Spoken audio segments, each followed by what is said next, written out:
നമസ്കാരം. മേയറും KSRTC bus driver യദുവും തമ്മിലുള്ള തർക്കത്തിൽ മേയർ ആര്യ രാജേന്ദ്രനെ രക്ഷിക്കാനുള്ള ശ്രമത്തിലാണ് CPM. മേയർക്ക് വേണ്ടി ഹാജരാകുന്നത് തന്നെ SFI നേതാവായിരുന്ന അഡ്വക്കേറ്റ് ടി ഗീനാകുമാരിയാണ് ഗവൺമെന്റ് പ്ലീഡറും. ഇതിലൂടെ തന്നെ ആര്യയെ രക്ഷിക്കാനുള്ള CPMന്റെ ശ്രമം വ്യക്തമാണ്. ബസ് തടഞ്ഞ സംഭവത്തിൽ പോലീസ് കേസെടുത്തപ്പോൾ ഇട്ട വകുപ്പുകളും ഇപ്പോൾ ചർച്ചാ വിഷയമാണ്.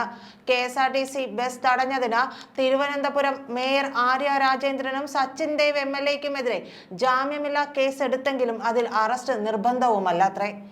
സർക്കാർ ഉദ്യോഗസ്ഥന്റെ ഔദ്യോഗിക കൃത്യനിർവഹണം തടസ്സപ്പെടുത്തിയ IPC 353 വകുപ്പാണ് ഇവർക്കെതിരായ ജാമ്യമില്ലാ കുറ്റം. ഈ സംഭവത്തിൽ പൊതുജനങ്ങളടക്കം ഡ്രൈവർ യദുവിന് കട്ട സപ്പോർട്ടാണ്. ഈ സപ്പോർട്ടും CPMന്റെ സ്വൈര്യം കെടുത്തുന്നുണ്ട്. അതുകൊണ്ട് തന്നെ എങ്ങനെയും പ്രതിരോധിക്കുക എന്നത് CPMന്റെ കൂടി ആവശ്യമാണ്. മേയറുടെ ഈ നടപടിക്കെതിരെ പാർട്ടിയിലും രണ്ട് തട്ടിലാണ് അണികൾ. എന്തും കാണിക്കാമെന്ന മേയറുടെ ധാർഷ്ട്യം സഹിക്കാൻ കഴിയില്ലെന്ന അഭിപ്രായമുള്ളവരാണ് ഒരു വിഭാഗം. മറുവിഭാഗം ഒന്നിനും പോകേണ്ട എന്ന് കരുതുന്നവരുമാണ്.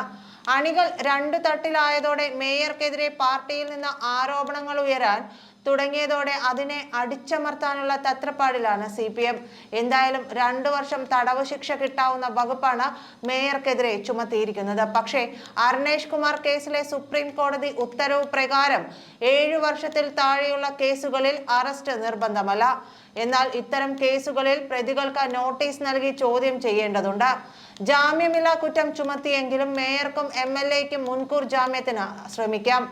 സർക്കാർ നിലപാട് ഇതിൽ നിർണായകമാകും. പ്രതിസ്ഥാനത്ത് മേയറും MLAയുമായതിനാൽ അന്വേഷണവുമായി സഹകരിക്കുമെന്ന് സർക്കാർ അറിയിച്ചാൽ മുൻകൂർ ജാമ്യം കിട്ടും. മേയർക്കും MLAക്കും മുൻകൂർ ജാമ്യത്തിനായി കോടതിയിൽ ഹാജരാവേണ്ടി വരില്ലെന്നും അഭിഭാഷകരെത്തിയാൽ മതിയെന്നും നിയമ വിദഗ്ധർ പറയുന്നുണ്ട്. മുൻകൂർ ജാമ്യം അനുവദിച്ചാൽ 2 ജാമ്യക്കാരെ ഹാജരാക്കി ജുഡീഷ്യൽ മജിസ്ട്രേറ്റ് കോടതിയിൽ നിന്ന് ജാമ്യം പ്രാബല്യത്തിലാക്കണം. മേയർക്കും കൂട്ടർക്കുമെതിരെ തെളിവ് നശിപ്പിക്കലിന് 7 വർഷം തടവ് ശിക്ഷ കിട്ടാവുന്ന വകുപ്പ് ചുമത്തിയിട്ടുണ്ടെങ്കിലും ഇത് ജാമ്യം കിട്ടുന്ന വകുപ്പാണ്. പക്ഷേ കുറ്റം ചുമത്തിയാൽ വിചാരണ സെഷൻസ് കോടതിയിലാക്കണം. പൊതുശല്യം ഉണ്ടാക്കിയതിനുള്ള വകുപ്പ് 200 രൂപ പിഴ ശിക്ഷയേ ഉള്ളൂ. അന്യായമായി തടഞ്ഞുവെക്കലിന് 1 മാസം തടവും പിഴയുമാണ് ശിക്ഷ.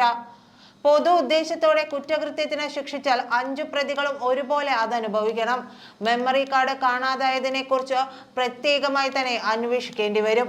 മേയർ MLA ബന്ധുക്കളടക്കം 5 പേർക്കെതിരെ ചുമത്തിയ അതിക്രമിച്ചു കയറൽ കുറ്റം, അതായത് IPC 447 വകുപ്പ് കേസിൽ നിലനിൽക്കില്ലെന്ന് നിയമ വിദഗ്ധർ പറയുന്നുണ്ട്. KSRTC ബസ് പൊതുസ്വത്താണ്. ഇതിൽ റോഡിൽ വെച്ച് ആർക്കും പ്രവേശനമുണ്ട്. അതിനാൽ ബസിൽ കയറിയത് അതിക്രമത്തിന്റെ പരിധിയിൽ വരില്ല. ബസിലെ യാത്രക്കാരെ കണ്ടെത്തി മൊഴികളെടുത്ത് സാക്ഷികളാക്കും. ഇവരുടെ പക്കൽ വീഡിയോയോ രേഖകളോ ഉണ്ടെങ്കിൽ ശേഖരിക്കും. പ്രതികളുടെ മൊഴികൾ എടുക്കണം. തെളിവുകൾ ഉണ്ടെങ്കിൽ ശേഖരിക്കണം. നോട്ടീസ് നൽകി വിളിച്ചു വരുത്താം. രേഖകളും തെളിവുകളും ഇല്ലെങ്കിൽ കേസ് എഴുതി തള്ളാൻ പോലീസിന് കോടതിയിൽ റിപ്പോർട്ട് നൽകാം. എഴുതി തള്ളൽ റിപ്പോർട്ടാണെങ്കിൽ കോടതി ഡ്രൈവർ യദുവിന് നോട്ടീസ് അയക്കും. യദുവിന് എതിർ ഹർജി ഫയൽ ചെയ്യാനുമാകും. മേയർ KSRTC ഡ്രൈവർ തർക്കത്തിൽ ഡ്രൈവർ യദു നൽകിയ ഹർജിയിൽ തിരുവനന്തപുരം മേയർ ആര്യ രാജേന്ദ്രനെതിരെ കേസെടുക്കാൻ പോലീസിന് കോടതി നിർദ്ദേശം നൽകിയതോടെയാണ് ജാമ്യമില്ലാ വകുപ്പ് പ്രകാരം കേസെടുത്തത്. FIR ഇട്ട് അന്വേഷിക്കാനാണ് നിർദ്ദേശം. Thiruvananthapuram judicial first class magistrate കോടതിയാണ് ഹർജി പരിഗണിച്ച് മേയർക്കെതിരെ കേസെടുക്കാൻ നിർദ്ദേശിച്ചത്. നന്ദി.